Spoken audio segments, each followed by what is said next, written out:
Assalamualaikum warahmatullahi wabarakatuh. Perkenalkan, saya Rasul Saiful Aziz. Saya dari kelas 12 Broadcasting dan Perfilman 3 akan memperkenalkan diri saya kepada kalian.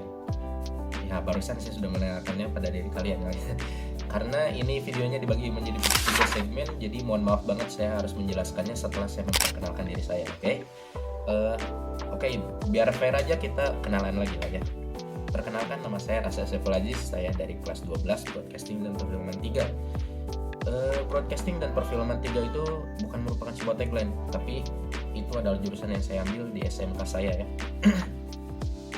Dan perkenalkan juga bagi para staff-staff yang ada di Klorin yang saya banggakan, saya merupakan siswa magang baru yang PKL di PT Klorin Digital Media.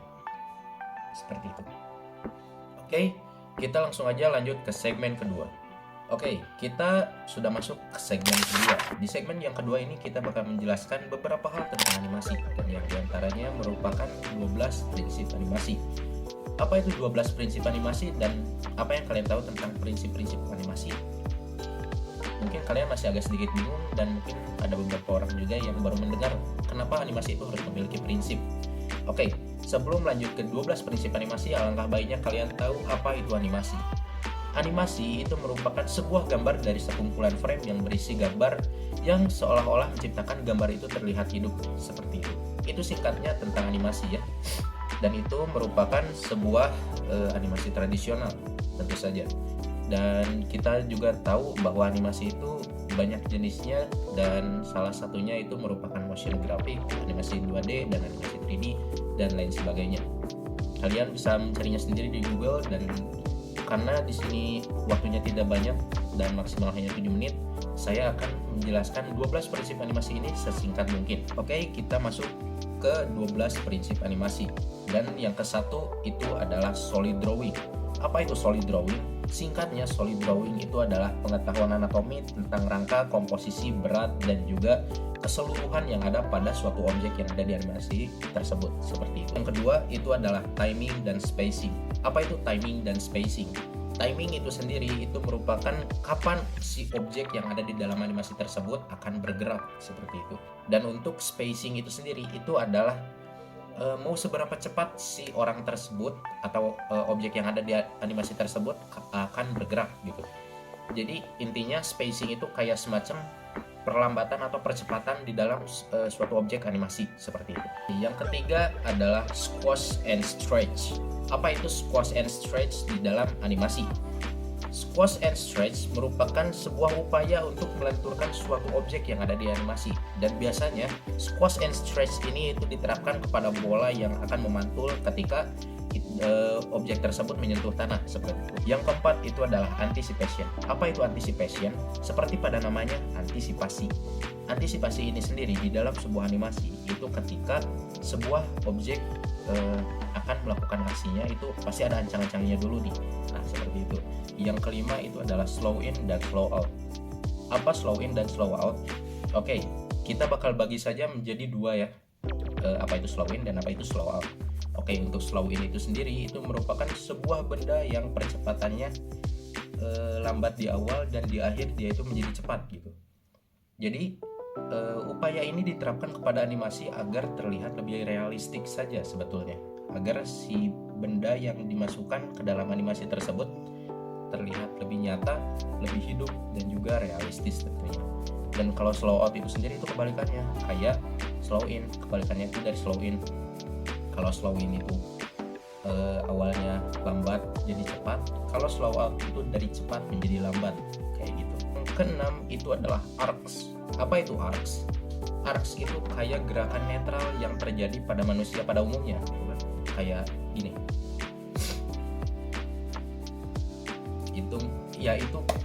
Itu tuh arcs gitu. Emang pas di praktekin kayak orang autis gini-gini ngapain gitu. Yang ketujuh itu adalah secondary action. Secondary action itu merupakan sebuah upaya kedua yang dilakukan agar si gerakan yang utama itu tidak terlihat kaku, seperti itu. Kedelapan adalah follow track and overlapping action. Apa itu follow track dan apa itu overlapping action? Yang pertama, follow track itu merupakan suatu bagian tubuh tertentu yang tetap bergerak meskipun tubuh kita terhenti. seperti itu.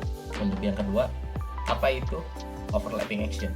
Singkatnya, overlapping action ini adalah pergerakan yang saling mendahului kaki ataupun tangan. Yang kesembilan adalah straight ahead action and pose to pose. Singkatnya, dari judul yang panjang tadi itu adalah animasi yang kita lakukan dari awal hingga akhir, dan dari gerakan demi gerakan itu adalah pengertian dari straight ahead action and pose to pose seperti itu. Ke-10 adalah exaggeration. Apa itu exaggeration?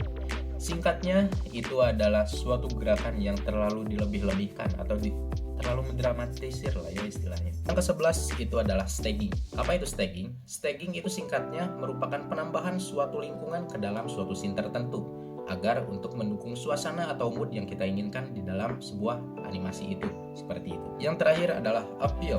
Apa itu appeal? Singkatnya, appeal ini berkaitan dengan keseluruhan looks atau gaya visual di dalam suatu animasi. Selanjutnya ada sebuah pertanyaan dari kakak pembimbing dari PT Klorin Digital Media, bahwasannya sepengetahuan kamu, kira-kira untuk menyelesaikan sebuah proyek animasi itu seperti apa sih? Baik. Jadi yang pertama itu kita harus melakukan sebuah riset terlebih dahulu. Mengapa? Karena sebuah ide itu sangat dibutuhkan untuk membuat suatu animasi. Setelah semua ide terkumpul, tentu saja kita bakalan memasukkannya ke dalam sebuah storyboard. Apa itu storyboard? Singkatnya, storyboard itu adalah visual yang kita buat dari semua ide yang telah kita cari gitu. Jadi semua ide yang ada di pikiran kita nih, kita tuangkan ke dalam sebuah kertas dan menggambarnya dalam bentuk visual. Kira-kira untuk satu scene ini nih ya, kita gambarnya kayak gimana nih ya, looks-nya kayak gimana, karakternya kayak gimana gitu. Nah itu tuh adalah kegunaan atau manfaat dari storyboard itu tersendiri gitu. Nah setelah kita jadi storyboardnya nih, baru kita tuangkan ke dalam softwarenya gitu. Kita bikin animasinya dari awal hingga akhir.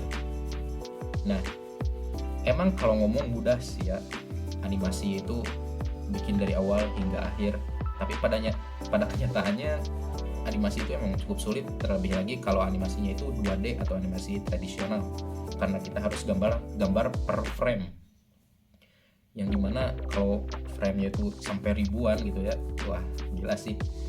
Apalagi kalau kita ngerjainnya sendiri itu ribet banget lah ya.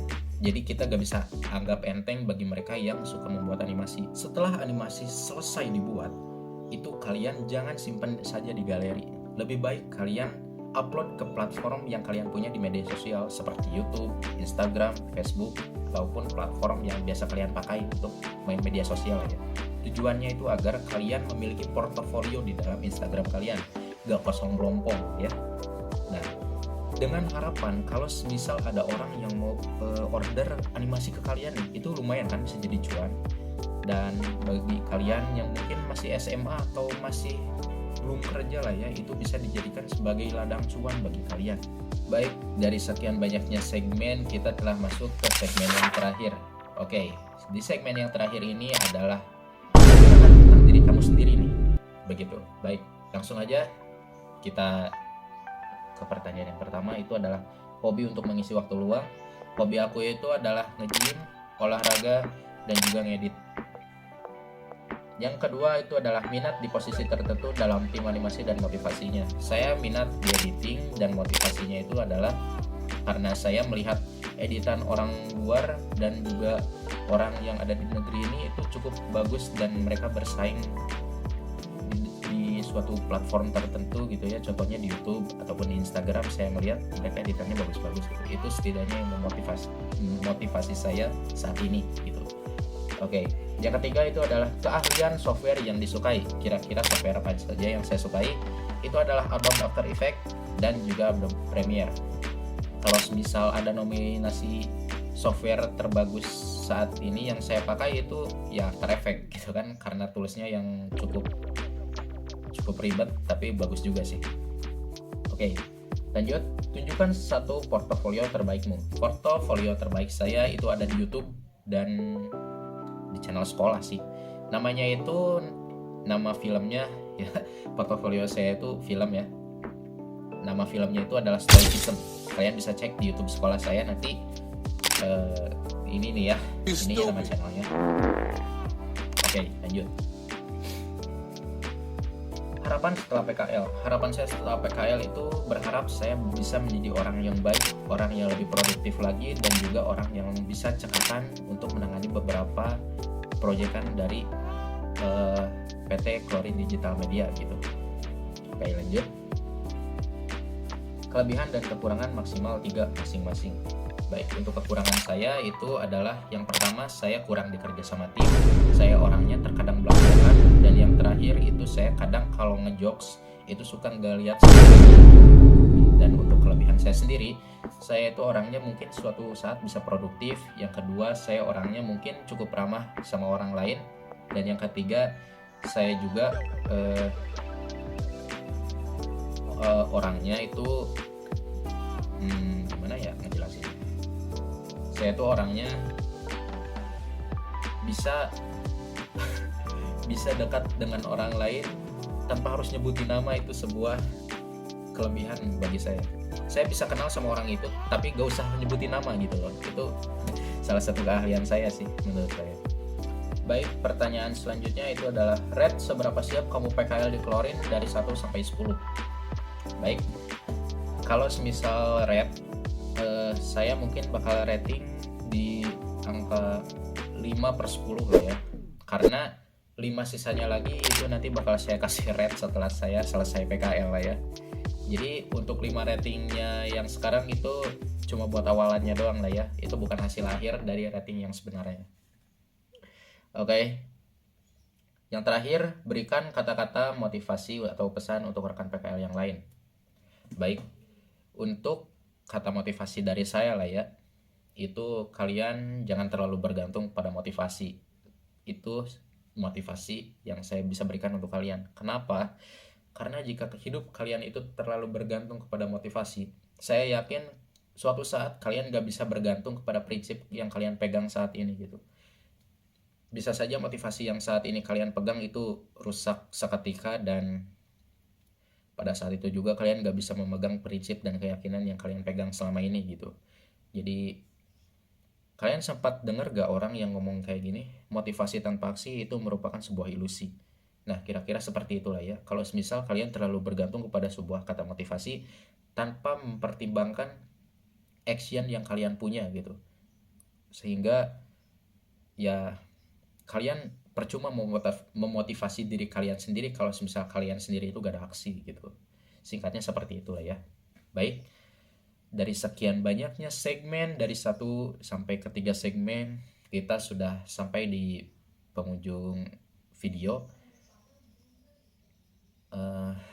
Ya begitulah ya kira-kira. Saya mohon maaf banget kalau misal ada kata-kata dari saya yang kurang berkenan, dan juga kalau misal ada action dari saya yang agak sedikit annoying bagi kalian, mohon maaf banget lah ya.